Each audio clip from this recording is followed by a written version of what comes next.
Nguto. Sawa boss. Director Nguto. Manige yeye. Bwana mambo vipi bro? Nyama ni nyingi sana. Muda utoshi. Bwana mimi na maswali yangu kadhaa nahitaji nikuulize. Kwa location, si ndio? Una shoot. Hivi ni changamoto gani ambazo unakutana nazo? Location changamoto ni nyingi. Kwa hiyo inategemea na watu walipojipanga.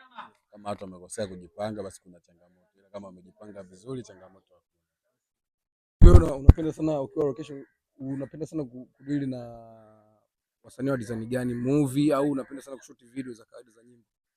Ukisikia neno director na ana direct kitu chochote. Inategemea yeye kwa uwezo wake ataliweza kumanage. Bana, hivi kwa wewe, si ndio? Ni director gani mkubwa ukuzidi ambaye wewe ukaa unamwangalia kama yani kama kioo cha jamii kwako wewe yani kama kuna baadhi ya vitu unajifunza kwake yeye, ni director gani? Mimi karibia madirector wote ninakutana nao, naona kazi zao. Hadi mimi nahesabia ni kama walimu wangu.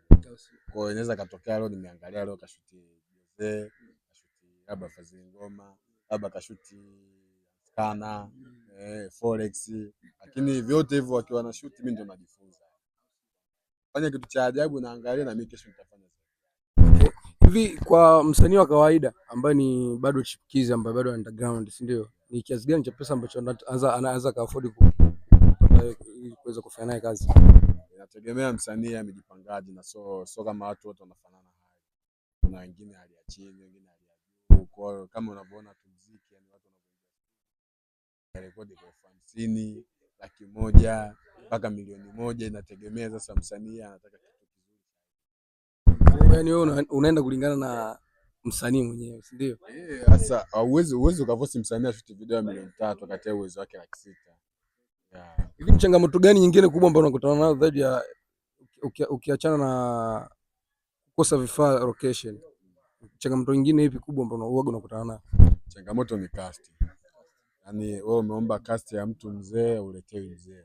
Yaani sawa yaani mtu hii scene inabidi tukashuti kwenye mbuyu mkubwa, unamwambia sasa kwa sababu mbuyu umekosekana tukashuti kwenye mwembe. Unajua hiyo ni changamoto. Wewe unatakiwa mtu upate kile kitu sahihi ulichoambia. Bwana, kuna kauli moja wago napenda kuitumia ile ya muda hautoshi. Kwa nini muda hautoshi? Siku zote katika maisha muda hauwezi kuwa unatosha. Sawa watu wanaenda kuoa saa 7 lakini wanaoa saa 10. Kutokana nini? Kwenye muda wao bado haukutosha. Unawaza unataka ununue gari mwezi wa 6 lakini mwezi wa 6 unapita kutokana na muda utoshi na mipango yako haikwenda kwenye muda. Bwana, msanii akikuhitaji, si ndio? Anaweza kupataje labda au kuna kiasi ambacho tunaweza tukakitaja hapa, si ndio? Ambacho unajiwekea mwenyewe kwamba msanii mimi akinihitaji ni kiasi fulani mimi sipingi. Vipo vitu vya bidhaa kuwa na bei. Sababu hii sio sabuni, sio mchele wala sio mafuta ya taa. Hii ni kitu ambacho kinafanywa kwa budget. Kwa hiyo mimi siwezi nikamwambia msanii kushuti 300,000, 400,000. Inategemea je kama yeye ana uwezo wa kutoa 10,000,000. Kwa hiyo unakuta wewe unataja 300,000 kumbe mwenzako ana 7,000,000 kaandaa video.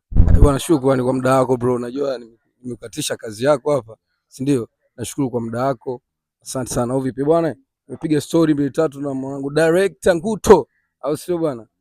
Mtu mbaya. Au vipi? Bwana, yeye kauli yake ni moja tu, muda hautoshi. Na kweli muda haujawahi kutosha, au sio?